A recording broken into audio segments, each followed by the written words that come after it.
Mohamed Salah, a name the world knows now. A player who came from a small Egyptian town with big dreams that didn't fit the place he was born. Before the fame, before the money, before the headlines. There was just a young boy kicking a ball in the streets, hoping life could be bigger than what he saw around him.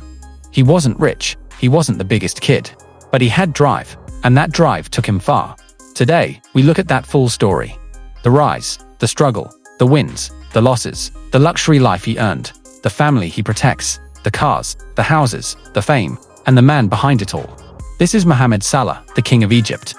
Salah was born June 15, 1992, in Basian, a quiet place where football was the main escape for kids like him. He grew up in a normal home with a close family, nothing fancy. Football became his favorite thing fast. He watched matches on TV and copied what he saw outside in the street. And even when he was tired from school, he still played. The ball was his whole world. At age 14, he joined El Makaloun in Cairo. That meant long daily travel, waking up early, coming home late. His friends were relaxing while he was sweating on training pitches far from home. To keep going, he had to believe in himself even on days when no one else did. He wasn't the strongest. He wasn't the star right away. Coaches saw potential, but he had to fight for minutes, for respect, for growth. Every weekend was sacrifice. Every trip was hope. New drills, faster players, tougher expectations. But he kept pushing. He knew he didn't have a backup plan. Football wasn't just a hobby, it was the exit door. That fire inside him kept burning. While other teenagers were enjoying normal life, Salah was building the version of himself the world would later cheer for. And when he finally stepped into pro football as a young man, it wasn't luck. It was years of choosing the harder path. Leaving Egypt was the first leap.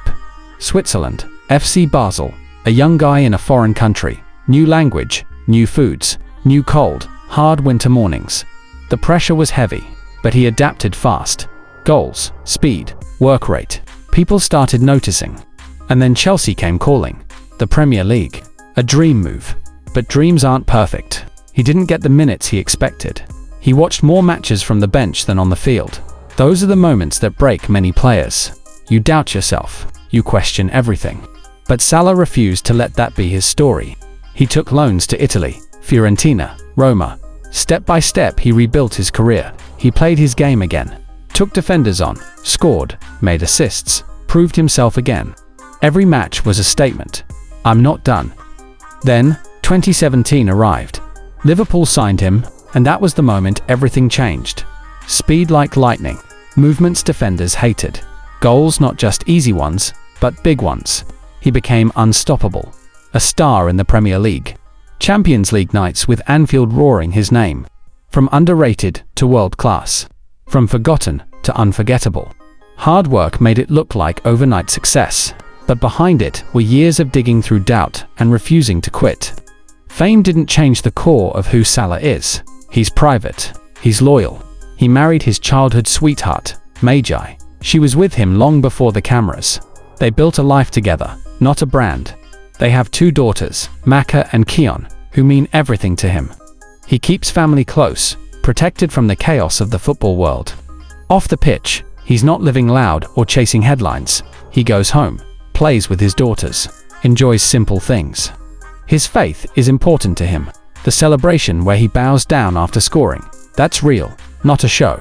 It's his way of remembering where blessings come from. He never forgot Egypt.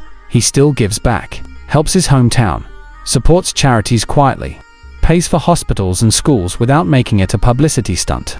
There's a famous saying, don't forget where you came from. Salah lives that every day. Fame didn't erase his roots. It made him more thankful for them. Now, let's talk about the lifestyle success gave him.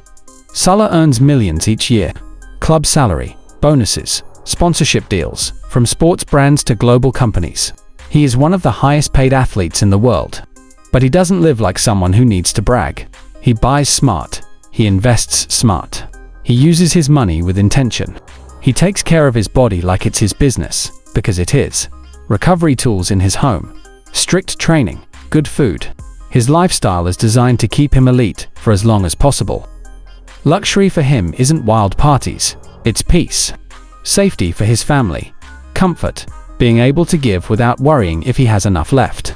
He earned a life where stress is replaced by stability, but he knows what it took to get here, so he doesn't waste any chance to secure the future. Salah loves cars. He has a collection that proves how far he's come. Fast cars, expensive cars, cars that turn heads, even in cities full of luxury. They are symbols, not of ego, but of progress. His home shows the same. Big, modern, with everything an elite athlete needs. Private gym, recovery rooms, spaces for family comfort. He created a world he once could only imagine. Think about it. A kid who used to travel hours in public transport now drives top-tier cars to his own private home. That's real change. But he keeps it classy. He doesn't shout about his wealth. He lets his achievements do the talking. The luxury is real, but still controlled, still humble, still grounded. Salah is more than stats and trophies. He changed how the world looks at Egyptian footballers. He showed that a boy from a small African village can reach the absolute top and stay there. He became a role model for millions.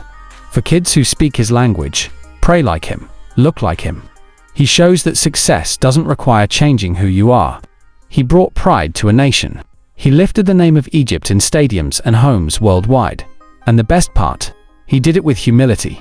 When his career is over, people won't just remember goals. They'll remember the example he set, the good he did, the doors he opened for others. Salah loves cars. He has a collection that shows exactly how far he's climbed. These are not random cars. These are machines built for people at the very top. A Bentley Continental GT, a Lamborghini Aventador, a Mercedes G-Wagon. Cars that cost more than some entire apartment blocks back home. Cars that move fast, look sharp, and scream success without needing a single word. He didn't grow up seeing these cars in his neighborhood. Now he owns them. That's a full circle moment. And he cares about the drive. He enjoys the feeling of power under his hands. The quiet luxury when you shut the door and the world goes silent. The comfort of knowing he earned every piece of this life. Sometimes he's seen in a small car too. Something simple, something that blends in. Because he hasn't forgotten where he came from. The cars are a gift from his hard work, not his personality. His home says the same thing. It's big and modern. Clean lines, wide spaces, a private fortress where he can be a father, a husband, a normal man again. Inside, everything is designed for the life of a champion. A full gym with equipment that most training centers wish they had. Cryotherapy, recovery rooms, advanced tech for healing after the battles on the pitch. He turned his home into the perfect environment to stay on top of the game. Family areas too. Warm rooms where his daughters play. A kitchen filled with the food he loves from Egypt. Places where he laughs, rests, and remembers he's still just Mohamed from Basyan when the cameras go away. Outside, huge yards, space to breathe, gardens that block out the noise. Privacy is a luxury too, and he earned that luxury with every sprint, every bruise, every goal. Mohamed Salah, from dusty streets to global arenas, from long rides to training to high-end garages, from a quiet town to the world stage. Every step earned, every moment deserved. He has fame, he has wealth, he has luxury, but he also has heart, roots, family, faith. His journey proves that where you start doesn't decide where you finish. Thanks for watching. If you enjoyed this story, leave a comment and tell me which legend's life you want next. And subscribe so you don't miss the next one.